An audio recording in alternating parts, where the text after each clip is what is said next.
तीन खबर जिन पर हमारी नजर रहेगी। उनमें पहली खबर दिल्ली से है। कुश्ती महासंघ के अध्यक्ष बृजभूषण सिंह की गिरफ्तारी की मांग को लेकर दिल्ली में पहलवानों के धरने का आज 16वां दिन है। पहलवानों के समर्थन में जंतर मंतर, किसान और खाप पंचायतें पहुंच गई हैं जंतर मंतर पे। इन्होंने बृजभूषण की गिरफ्तारी के लिए सरकार को 15 दिन का अल्टीमेटम दे दिया है। 20 मई तक गिरफ्तारी ना होने पर बड़े आंदोलन की चेतावनी दी गई है। दूसरी खबर मध्य प्रदेश से है, जहां मध्य प्रदेश में चुनावी साल में राजनीतिक दलों ने महिला वोटर्स पर खास फोकस कर दिया है। शिवराज सरकार ने जहां महिलाओं को हर महीने 1000 रुपए देने वाली लाडली बहना योजना शुरू की है, तो वहीं इसकी काट के रूप में कांग्रेस नारी सम्मान योजना ला रही है। और तीसरी खबर छत्तीसगढ़ से रहेगी, जहां ईडी की कार्रवाई को लेकर भाजपा ने कांग्रेस पर जमकर हमला बोला। इन तीन खबरों पर हमारी नजर रहेगी। तो चलिए पहली खबर, महत्वपूर्ण खबर के लिए रुख करेंगे दिल्ली का। शरण कायम, टिकैत का अल्टीमेटम। बड़ी खबर है, भारतीय कुश्ती महासंघ के अध्यक्ष बृजभूषण शरण सिंह की गिरफ्तारी के लिए पहलवानों का दिल्ली के जंतर मंतर पर धरना जारी है। पहलवानों को खाप पंचायत और किसान संगठनों का समर्थन मिला है। खाप पंचायतों और किसान संगठनों ने जंतर मंतर पर महापंचायत करने का ऐलान पहले ही कर दिया था, जिसके बाद अब किसान संगठन बीकेयू के सदस्यों ने जंतर मंतर पर लंगर शुरू कर दिया है।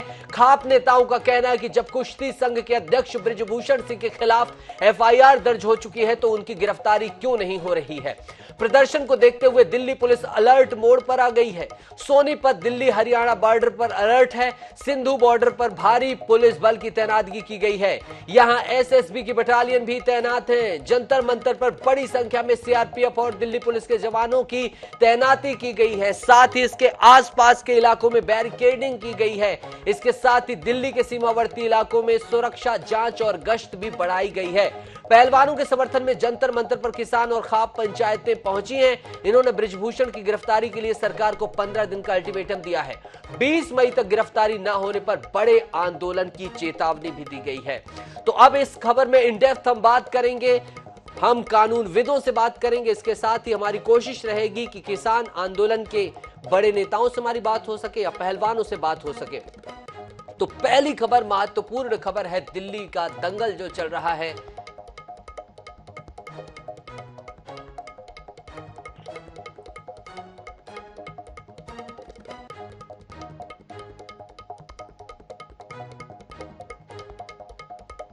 और इस मामले पर विश्लेषण के लिए, ज्यादा बातचीत के लिए हमारे साथ जुड़ रहे हैं वरिष्ठ अधिवक्ता सुप्रीम कोर्ट के एपी सिंह साहब। सर, आपका बहुत बहुत स्वागत है एनएस 24/7 में। जी, थैंक यू। सर, जैसा कि बृजभूषण शरण सिंह की गिरफ्तारी को लेकर काफी तरह तरह के सवाल हैं, भ्रांतियां हैं, अपने अपने तरह से बातें कर रहे हैं लोग बाग, तो हमने चाहा कि आप जैसे विशेषज्ञ का हमें लाभ मिले, परामर्श मिले। पॉस्को एक्ट में सर क्या प्रावधान है, असल में क्या उनकी गिरफ्तारी सच में हो जानी चाहिए थे कानून की दृष्टि से, क्या लिहाज से कानून क्या कहता है सर इस संदर्भ में? नहीं, कानून इसमें बड़ा साफ है। देखिए, खिलाड़ी मानिए सर्वोच्च न्यायालय आए, सर्वोच्च न्यायालय ने उनकी एफआईआर को ऑर्डर कर दिया, एफआईआर रजिस्टर्ड हो, पुलिस प्रोटेक्शन दिला दिया गया। अब इन्वेस्टिगेशन करने का काम कोर्ट का नहीं होता, सदैव इन्वेस्टिगेशन एजेंसी ही करती है, चाहे वो दिल्ली पुलिस करे, चाहे वो सीबीआई करे, ठीक है, चाहे कोई जिसको भी इन्वेस्टिगेशन। अब दिल्ली पुलिस इसमें इन्वेस्टिगेशन कर रही है। एशिया की तेज तर्रार पुलिस में मानी जाती है दिल्ली पुलिस जी। अब गिरफ्तारी वाली जो बात है उसमें कोर्ट ऑर्डर कोई कुछ ऐसा नहीं कर सकता है गिरफ्तारी का, क्योंकि जांच चल रही है, अभी जांच चल रही है। अब बृजभूषण को जांच के लिए बुलाया जाता है, वो जांच में भाग लेते हैं, इनकी प्रोसीडिंग होती है, 161 के स्टेटमेंट होंगे, कंप्लेनेंट के 164 के स्टेटमेंट होंगे, सीआरपीसी के तहत 164 सीआरपीसी के स्टेटमेंट होने के बाद फिर आगे प्रोसीडिंग आएगी, मेडिकल होगा, एविडेंस कलेक्ट की जाएगी। आजकल तो brain mapping, lie detector test, जितने टेस्ट हैं आजकल ये भी मॉडर्न टेक्नोलॉजी का हिस्सा बन चुके हैं, तो उनके आधार पर वो चीज प्रोसीडिंग होगी। तो इस आधार पर जो भी है वो डिसाइड होगा इन्वेस्टिगेशन के बाद। अगर इसमें कोई इनक्रिमिनेटिंग एविडेंस मिलती है बृजभूषण के खिलाफ तो निश्चित तौर पर गिरफ्तारी होगी। यदि मामला झूठा पाया जाता है, जैसा कि मामला में लोचा कहाँ है, एक्चुअली 12 साल या 8 साल या 10 साल, जब आरोप लगा दिए 1-2 नहीं, 100-200 नहीं, हजारों लड़कियों के साथ हुआ, तो वो कई घटनाएं, तारीखें होंगी, इंसिडेंट होंगे, तो क्या उस समय थाने बंद थे, या पुलिस खुली नहीं थी, पुलिस थाने खुले नहीं थे, या पुलिस थी नहीं। पुलिस तो हर समय रहती, 24 घंटे रहती, उस समय क्यों नहीं शिकायत? डिले इन कंप्लेंट एक चीज। उसके बाद जनवरी में ये खिलाड़ी आए थे जंतर मंतर, उसके बाद जनवरी, फरवरी, मार्च, अप्रैल, यहाँ तक बात आई। कमेटी गठित हुई, कमेटी में शिकायतकर्ता ये भी है, विक्टिम भी रखे गए, जबकि नहीं रखे जाते, लेकिन अच्छी बात थी रखे गए। खिलाड़ियों का मान था, सम्मान था, हमारे देश के खिलाड़ियों से जुड़ा हुआ मामला था, राष्ट्रीय महत्व का मामला था, तो इसलिए इनको भी रखा गया। पीटी उषा, मैरी कॉम जैसी और महिला खिलाड़ियों को रखा गया उस कमेटी में। उसका भी परिणाम अभी उस तरह से नहीं आ पाया जैसा लग रहा था कि अगर सच्चाई तो है सर यानी कि सर माफी चाहूंगा बीच में आपको रोक रहा हूं, यानी कि अगर बृजभूषण शरण सिंह की गिरफ्तारी अभी तक नहीं हुई तो कहीं ना कहीं इसमें कानून की तर्क सम्मत बात है सर, ऐसा मानूं मैं आपकी बात से? जी, तर्क सम्मत बात है, क्योंकि पुलिस ही क्यों गिरफ्तार करना है? कोर्ट गिरफ्तार नहीं करती, पुलिस करती है। अगर पुलिस को लगता है, कई केसों में ऐसा होता है, हमारे कई केसों में हुआ, कई केसों में पॉक्सो होती है, एंटीसिपेटरी बेल हो जाती, बार बार जमानत हो जाती है, कई बार फाइनल रिपोर्ट लगा देती है केस में, पुलिस एफआईआर लगा देती है, कई बार क्लीन चिट दे देती है कि नहीं एफआईआर दर्ज हुई लेकिन हमने इन्वेस्टिगेशन की, जांच की और इन आधारों पर कोर्ट में दाखिल कर देती है फाइनल रिपोर्ट की, आधार पर इनकी गिरफ्तारी नहीं होती है और ये केस भी खत्म होता है। अक्यूज भी जा सकता है क्वेश्चन के लिए अनेबल हाई कोर्ट, इस केस को खत्म किया जाए। ये सारे लीगल प्रोसेस हैं, ये सारे नियम होते हैं। एपी सिंह साहब एक चीज और जानूंगा सर, आप जानना चाहूंगा, सुप्रीम कोर्ट ने 2014 में अरनेश कुमार और बिहार सरकार के मामले में गाइडलाइन बनाई थी, वो गाइडलाइंस क्या हैं? और एक चीज और जानना चाहूंगा, इसमें चूंकि बार बार निकल कर आ रहा है कि सत्येंद्र कुमार अंतिल बनाम केंद्रीय जांच ब्यूरो के मामले में संज्ञेय अपराध में भी गिरफ्तारी अनिवार्य नहीं है, ऐसा सुप्रीम कोर्ट ने कहा था। तो क्या ये सत्येंद्र कुमार वाला मामला ही अब इसी गाइडलाइन का उपयोग किया जा रहा है? इसमें कानूनी दांवपेच समझना चाहूंगा आपसे। हमारा देश का सिस्टम कोर्ट लचीला है, लचीला है। हर तरह की कानून, हर तरह की साइटेशन, हर तरह के रूलिंग, हर तरह के लैंडमार्क जजमेंट उपलब्ध हैं। उसके सत्येंद्र अंटिल की बात हो, Arnesh Kumar versus state of Bihar की बात, दोनों लैंडमार्क जजमेंट है जिनके आधार पर गिरफ्तारी से पुलिस को कई मामलों में रुकावट लगी है, जिनकी वजह से पुलिस गिरफ्तार नहीं कर पाई है कई मामलों में। तो इस तरह के मामले हैं, लगातार चल रहे हैं। और मामलों में हाँ, ये बात अलग है कि मीडिया हाईलाइट है, खेल से जुड़ा हुआ है, हमारे देश की बेटियों से जुड़ा हुआ है, विदेशों में इसकी चर्चा हो रही है, मेडल से जुड़ा हुआ मामला है, राजनीतिक हस्तक्षेप की बात है। वो भी सांसद हैं, 6 बार के सांसद रहे, पत्नी सांसद रही और खुद भी सांसद वर्तमान में भी हैं, विधायक का बेटा है। तो ये चीजें राजनीति से उससे संबंधित हो गई थोड़ी सी, लेकिन हम लोग तो निष्पक्ष हैं, वकालत कर रहे हैं। आपका शिकायत, आपका चैनल उत्तर भारत में बहुत अधिक देखा जाता है, ग्राउंड जीरो पर रिपोर्टिंग करते हैं, बिल्कुल तह तक जाते हैं। और उसी तह में ये है कि कानून में चाहे अरनेश कुमार का जजमेंट हो, चाहे अंटिल वाला जजमेंट हो, ये जजमेंट वास्तव में लैंडमार्क जजमेंट है जिसके आधार पर पुलिस को डायरेक्ट गिरफ्तारी करने से बचाव मिलता है, प्रोटेक्शन मिलता है, एक्यूज को, रिस्पोंडेंट को प्रोटेक्ट किया जाता है, प्रोटेक्ट के लिए साइटेशन यूज होती है। तो कहीं ना कहीं उनकी छवि को देखते हुए प्रोटेक्शन। एपी सिंह साहब एक चीज और जानना चाहूंगा, अगर जांच होती है, थोड़े भी आरोपों में, हम कोई दावा नहीं कर रहे हैं, INS 24/7 इस बात को स्पष्ट रूप से कहते हैं ये पुलिस जांच का विषय होगा,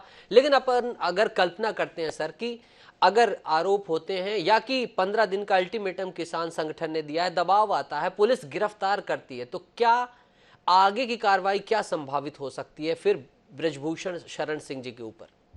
मैं देखिए इसमें ये खेल मेरा कहना क्या है, खेल को राजनीति के दृष्टि से नहीं देखना चाहिए। खेल सभी जाति, क्षेत्र, भाषा, संप्रदाय का होता है। खिलाड़ी पूरे देश के लिए खेलता है, लगभग 150 करोड़ लोगों के लिए खेलता है। Now we are the biggest democracy of the world, हम दुनिया में सबसे अधिक जनसंख्या वाले देश भी बन गए हैं। तो ऐसे में राजनीति न होके सीधे सीधे कोर्ट पर, पुलिस पर, इन्वेस्टिगेशन पर भरोसा किया जाए, भरोसा किया जाए। बड़ी बात कही है सर आपने, और आपने ये एक विमर्श दिया, एक बड़ा ज्ञान दिया, दर्शकों को बहुत लाभ मिला होगा सर। आपने अपनी इस तार्किक बात से इस तमाम उठते हुए सवालों को शांत किया। सर आप हमसे जुड़े, बहुत बहुत शुक्रिया। वक्त कम है तो माफी चाहूंगा। तो जैसा कि एपी सिंह साहब ने बताया कि पुलिस पर भरोसा करना पड़ेगा क्योंकि यह खिलाड़ियों का मामला है, राजनीति से हटकर देखना होगा कि 15 दिन का अल्टीमेटम दिया गया है, क्या होता है जंतर मंतर पर। लेकिन दर्शकों से, सभी से यही आस है, सभी को यही आस है कि न्याय मिलेगा। बहरहाल दूसरी खबर पर चलेंगे, जहां लाडली बनाम नारी सम्मान की बात उठ खड़ी हुई है। मध्य प्रदेश से यह खबर आप देख रहे हैं, जहां चुनावी साल में राजनीतिक दलों ने महिला वोटर्स पर खास फोकस रख दिया है। शिवराज सरकार ने जहां महिलाओं को हर महीने 1,000 रुपए देने वाली लाडली बहना योजना शुरू कर दी, रजिस्ट्रेशन हो गए, फॉर्म भर गए, वहीं इसके कार्ड के रूप में कांग्रेस नारी सम्मान योजना ला रही है, जिसके तहत हर महीने 1,500 रुपए देने का प्रावधान है। 9 मई को छिंदवाड़ा से कमलनाथ इसकी विधिवत शुरुआत करेंगे। इसमें महिलाओं को हर महीने 1,500 रुपए देने का और 500 रुपए में गैस सिलेंडर देने की घोषणा है। योजना का फॉर्म बहुत संक्षिप्त है और इसमें महिलाओं की पात्रता संबंधी कॉलम नहीं है। 9 मई को नाथ गृह जिले छिंदवाड़ा की परासिया विधानसभा से इस योजना को लॉन्च करेंगे। वरिष्ठ नेता जिलों में आधिकारिक लॉन्चिंग के तौर पर प्रेस कॉन्फ्रेंस करेंगे। सुरेश पचौरी भोपाल में, अरुण यादव इंदौर में, कांतिलाल भूरिया रतलाम में प्रेस कॉन्फ्रेंस करेंगे। विंध्य के वरिष्ठ नेता अजय सिंह व्यक्तिगत कार्य होने की वजह से कार्यक्रम में शामिल नहीं हो सकेंगे। आय सीमा जैसी कुछ पात्रताएं होंगी, जिनका खुलासा 9 मई को ही होगा। योजना लॉन्च होने के बाद महिलाओं से फॉर्म भरवाए जाएंगे। तो बड़ी खबर इस वक्त मध्य प्रदेश से है। इस खबर को लेकर अब भारतीय जनता पार्टी और कांग्रेस आमने सामने आ खड़ी हुई है। एक कह रहा है 1,000 रुपए महिलाओं के लिए, दूसरा कह रहा है 1,500 रुपए। और इस गहमा गहमी को, इस आपाधापी को, कर्ज में डूबे मध्य प्रदेश की जनता किस तरह से देखेगी, यह तो चुनाव के बाद ही पता चलेगा। या इस तरह की योजनाओं को सफल बनाने के लिए प्रशासन की क्या जमीनी हकीकत है, इसका हम विश्लेषण करेंगे।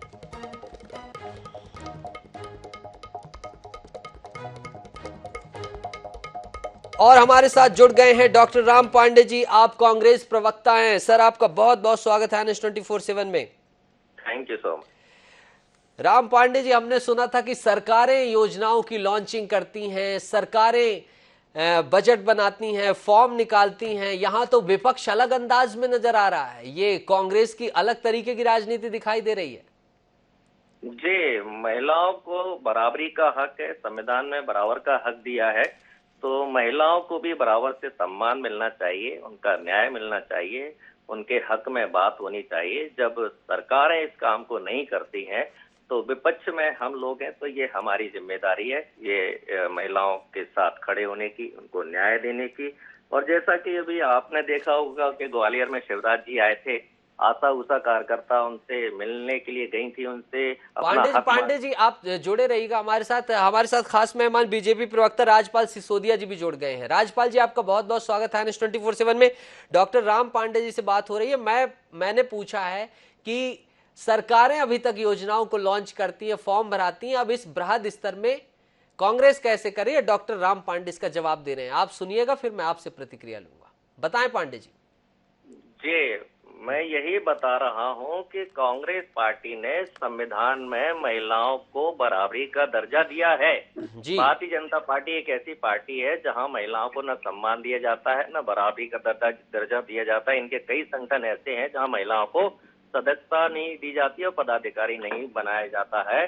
तो जो ये हमने योजना लाए हैं, 500 रुपए में गैस का सिलेंडर दिया जाएगा। हमारी राजस्थान की सरकार इस काम को कर चुकी है। 1,500 रुपए प्रति माह महिलाओं को दिए जाएंगे और ये पैसा जनता का है, महिलाओं का ही है।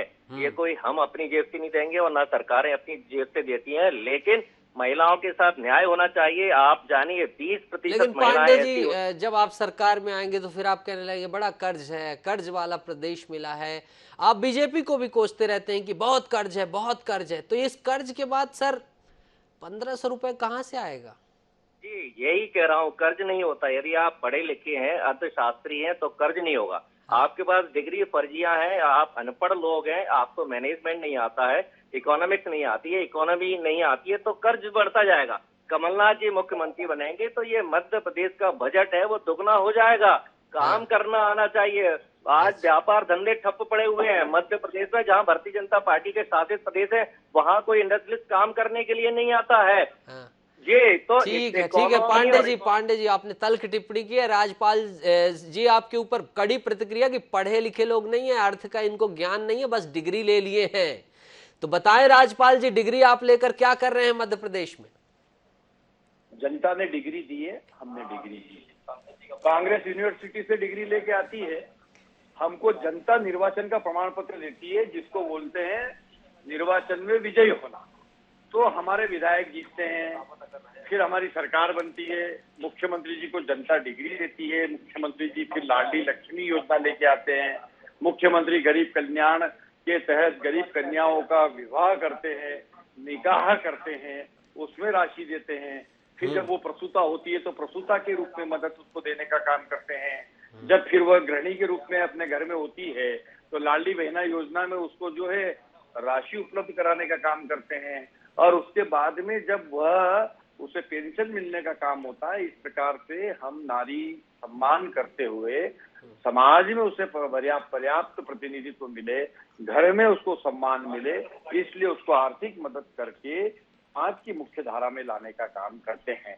और सिर्फ महिलाओं के लिए नहीं, समाज के सभी वर्गों को, सबको साथ में लेकर, सबका विश्वास अर्जित करके, सबको भरोसे में लेकर, सबके विकास के लिए हमारी सरकार काम करती है। फिर चाहे वो हमारी केंद्र की सरकार हो, चाहे हमारी वो राज्य की सरकार। ठीक है सर, इसे राजनीतिक भाषण न बनाते हुए पांडे जी से जवाब। पांडे जी, डिग्री वाला जवाब दिया है राजपाल जी ने, क्या कहेंगे आप? देखिए, डिग्री इनकी फर्जी होती है, पूरा देश मांग रहा है कि आप अपनी डिग्री दिखाइए। दूसरी बात, ये जीतते नहीं है, विधायक खरीदते हैं। ये जीतते नहीं है। 35 करोड़ 50 करोड़ में विधायक खरीद कर ये सरकारें बनाते हैं। ज्यादातर प्रदेशों में इनकी ऐसी ही सरकारें चल रही हैं। और दिल्ली में जहां इनके मोदी जी बैठते हैं, वहां तो ये 25 साल से हार रहे हैं। 15 साल कांग्रेस ने हराया था और 10 साल से अभी भी हार रहे हैं। 25 साल से दिल्ली में इनकी सरकारें नहीं है। और महिलाओं की बात करते हैं, हमारी ओलंपिक पदक विजेता, पद्म श्री अवार्ड जिनको दिया गया है, वो दिल्ली जंतर मंतर पर न्याय की भीख मांग रही है। और भारतीय जनता पार्टी पूरी बलात्कारी के साथ खड़ी है, उसके साथ खड़ी है। सर, मुद्दे में रहते हैं। राम पांडे जी, अभी बात सिलेंडर देने की हुई है और 1500 रुपए की। सबसे बड़ा सवाल मैं आपसे पूछना चाहूंगा सर कि कहीं ना कहीं ये एक ब्लफिंग नहीं है? सरकार का काम होता है कि आकर योजना की लॉन्चिंग करना, प्रेस कॉन्फ्रेंस करना। ये आप एक बड़ा वादा कर सकते हैं, आप कोई पैरामीटर्स नहीं है। आज आप जैसे कर्ज माफी की भी बात हुई थी, तब उस दौरान ये कहा गया था पूरा कर्ज माफ होगा, फिर उसके बाद गाइडलाइंस आने लगी, तमाम चीजें आ गई। आप तो दावा करते हैं स्वच्छता की राजनीति की, अच्छी राजनीति की, जनता से आप हार्ड कमिटमेंट के साथ आने की बात करते हैं। तो कहीं ना कहीं आपको नहीं लगता कि अभी से फॉर्म भराना बिना किसी इन सारी चीजों के, ये सही बात नहीं है? चुनाव में आप 1500 रुपए बताएंगे भी तो काम चल जाएगा। ये फॉर्म भरवाना, प्रेस कॉन्फ्रेंस तो ठीक है, अपनी योजना का प्रचार कि हम ऐसा कुछ करेंगे, लेकिन फॉर्म भराना शुरू कर देना, ये सारी चीजें कहीं ना कहीं थोड़ा जल्दबाजी है सर, मैं ये कहना चाह रहा हूँ। देखिए, भारतीय जनता पार्टी जनता की आंखों में धूल झोंक रही है, जनता की आंखों को जनता को धोखा दे रही है। उस बात पे आप सहमत हैं? हम जनता के लिए न्याय की बात कर रहे हैं, उससे आप असहमत हैं? जब ये कहते हैं 15-15 लाख हम जनता के बैंक अकाउंट में डालेंगे, तो तब आप सवाल नहीं करते हैं? करते हैं सर, करते हैं सर। आप तब आप, शिवराज जी ने कहा था ना, राम पांडे जी, हम तब भी करते हैं, लेकिन वो फॉर्म लेके नहीं बैठ जाते। बहरहाल राजपाल जी, आपका क्या कहना है? ये जो अब पूरा ये तारतम्य हुआ है, कांग्रेस पार्टी अब फॉर्म के साथ जा रही, महिलाओं से फॉर्म भराए जाएंगे, 1500 रुपए से अपग्रेड कर दिया गया लाडली बहना योजना को। आपकी आखिरी और त्वरित प्रक्रिया चाहूंगा। सिसोदिया जी। बहरहाल राम पांडे जी, सिसोदिया जी, आप दोनों जुड़े, आपने अपना कीमती वक्त दिया, आप दोनों का बहुत बहुत शुक्रिया। और अब रुख करेंगे तीसरी खबर का, एक्शन पर सियासी रिएक्शन। छत्तीसगढ़ की बात कर रहे हैं हम, जहां ईडी की कार्रवाई को लेकर भारतीय जनता पार्टी ने कांग्रेस पर जमकर हमला बोला है। बीजेपी के प्रदेश अध्यक्ष अरुण साव ने ईडी के शराब घोटाला उजागर करने पर कहा है कि छत्तीसगढ़ में अंडरवर्ल्ड से भी खतरनाक शराब घोटाला हुआ है। उन्होंने कहा है कि यह सरकार शुरू से ही कांग्रेस के लिए एटीएम का काम कर रही है। शराबबंदी की घोषणा करके सरकार न केवल अपने वादों से मुकर रही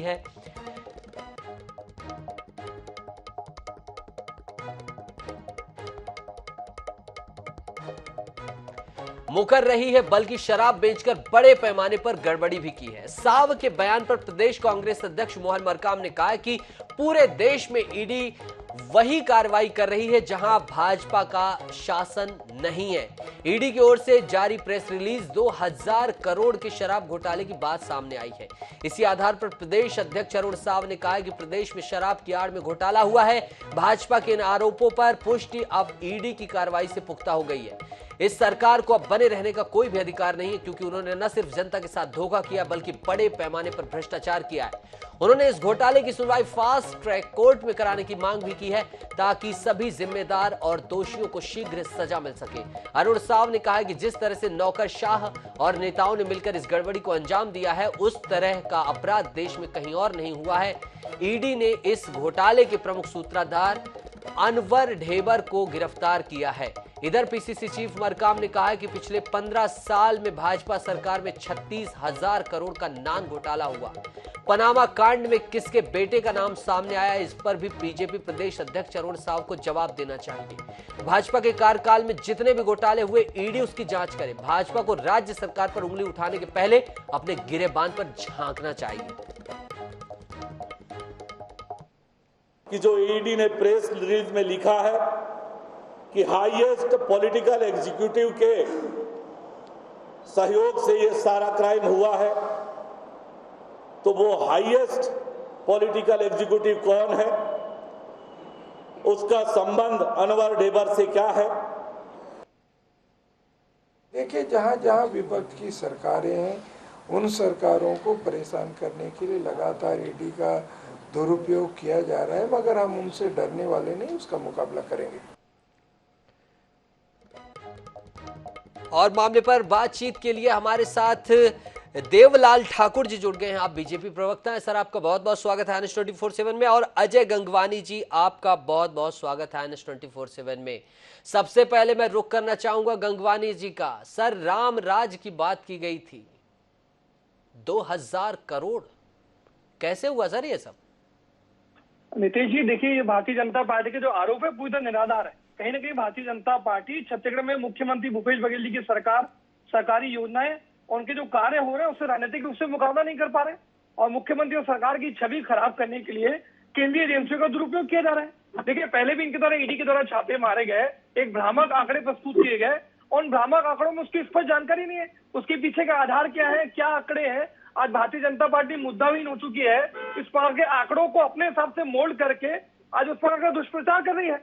आज भूपेश बघेल जी और सरकार की जो इमेज खराब करने का दुष्प्रयास है वो आपत्तिजनक है। देखिए, सबसे महत्वपूर्ण यह है, 36 करोड़ का नाम घोटाला जाता है, 106 पेज की डायरी मिलती है। सीएम सर, सीएम मैडम कौन है, विंध्यवासिनी वार्ड किसका पता है, पनामा पेपर का विशाख सिंह है, उस पर कोई कार्रवाई नहीं होती। आज इनके दामाद डीके घोटाला करता है, उस पर कोई कार्रवाई नहीं होती। 6,500 करोड़ का चिटफंड घोटाला होता है, इनके महापौर, इनके मुख्यमंत्री। तो सर मैं आपसे पूछना चाहूंगा, गंगवानी जी, भारी मन से रोकना चाहूंगा, तो आप क्या कर रहे हैं 4 साल से? 4 साल से आप बैठे थे, आपने किस संदर्भ को लेकर राज्य स्तर पर जो आपकी राज्य शक्तियां हैं, जो राज्य सूची के तहत आपने किस उस पर कार्रवाई करने की कोशिश की? हर बार ब्लेम कर देना। और सर, आप कहते हैं कि कानून पर विश्वास है ना सर आपको? नीतीश जी, मैं जवाब दे दूं। मेरा निवेदन है, आप एक साथ प्रश्न पूछ लीजिए, जब मैं बोलूं तो मुझे बीच में डिस्टर्ब ना करें जी। आपके और प्रश्नों तो जोड़ लीजिए 2-3।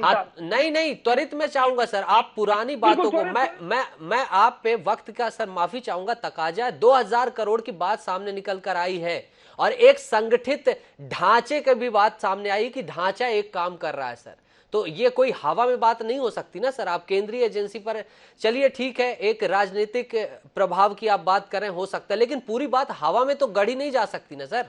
अब बोले जी, मेरा निवेदन है, प्रश्न पूछ के आग मत, मेरे को मौका तो देंगे ना जवाब देने का। बोले सर। देखिए, स्पष्ट है नीतीश जी, धर्मलाल कौशिक जो नेता प्रतिपक्ष थे, उनका दायित्व है घोटालों भ्रष्टाचार को सामने लाना। आज आप राज्य सरकार पर आरोप लगा रहे हैं, 36 करोड़ के नान घोटाले को रोकने का साजिश कौन कर रहा है? किसने पीआईए लगाई हाईकोर्ट में रोकने के लिए? झीरम घाटी का षड्यंत्र की जांच करते हैं तो इनके धर्मलाल कौशिक पीआई लगाते। आखिर किसको बचाने के लिए, किसके इशारे पर? इस बात का जवाब भारतीय जनता पार्टी के देवलाल दुबे जी दे दे।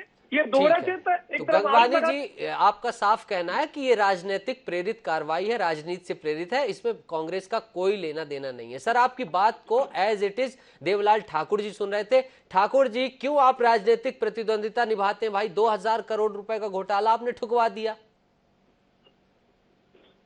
देखिए, पहली बात तो ये है कि कांग्रेस वाले अपने वाणी को और शब्दों को सुधार ले कि ये आरोप भारतीय जनता पार्टी लगा रही है। भारतीय जनता पार्टी कांग्रेस के ऊपर आरोप नहीं लगा रही है, ये तो इनके ऊपर अपराध दर्ज प्रवर्तन निदेशालय ने किया। ये आरोप लगाने की जरूरत ही नहीं है जब आपके ऊपर अपराध दर्ज हो गया है। और निश्चित ही अगर भ्रष्टाचार हुए हैं तो मैं ये कहता हूं कि आखिर ये कांग्रेस के लोग भ्रष्टाचारियों को बचाने के लिए इतनी तेजी और तत्परता से कैसे आगे आ जाते हैं?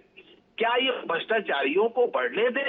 क्या जो जनता के पैसे हैं या आप गलत चीजों से भ्रष्टाचार करके पैसे कमा रहे हैं, जिनको रोकने के लिए प्रवर्तन निदेशालय बने, ईडी जैसे संस्थान बने हैं, वो अपना कार्य करना छोड़ दें? क्या देश के पैसों को ऐसी बंदरबाट होने दें? इस चीज को कांग्रेस के लोगों को सोचना चाहिए। क्या भारतीय जनता पार्टी के नेता पाक इस चीजों को सोचना चाहिए। ये दोहरा चैनल पे बैठ के करने से संवैधानिक संस्था है, क्या विपक्ष के नहीं इस बात का जवाब लेने के ये दोहरा चैनल क्यों आज ये दुर्भाग्यपूर्वक कार्रवाई क्यों की जा रही है? बदला लेने की राजनीति क्यों की जा रही है? राजनीतिक छवि दुर्बल करने का प्रयास क्यों किया जा रहा है? आप जो एटीएम बने हुए हो ना 10 जनपद के, कहीं न कहीं वही पैसा जो जा रहा है, जो करोड़ों रुपया का घोटाला हो रहा है, वो गरीब परिवार के लिए कांग्रेस की सरकार कर रही है। ठीक है देवलाल जी, अजय गंगवानी जी, अब ये जांच का विषय जांच के बाद ही पता चलेगा, लेकिन आप दोनों ने मुखरता से अपनी अपनी पार्टी की बात रखी। इस बात के लिए आपकी सराहना है और बहुत बहुत धन्यवाद है कि आप दोनों ने अपनी मजबूती से अपनी बात रखी। लेकिन 2000 करोड़ रुपए की बात है, सिंडिकेट की बात की गई है कि पूरे छत्तीसगढ़ में नेटवर्क चल रहा था। क्या ये राजनीति से प्रेरित कार्रवाई है या फिर कुछ और? ये तो पता चलेगा वक्त के साथ, जांच के बाद। तो बहरहाल 3 खबर सबकी नजर में, ये 3 महत्वपूर्ण खबरें यही थी। हमारी नजर इस पर और अपडेट्स के साथ बनी रहेगी और उस अपडेट को देखने के लिए आपको हमारे साथ बने रहना पड़ेगा। तो बने रहिए हमारे साथ, देखते रहिए Anas 24/7। नमस्कार।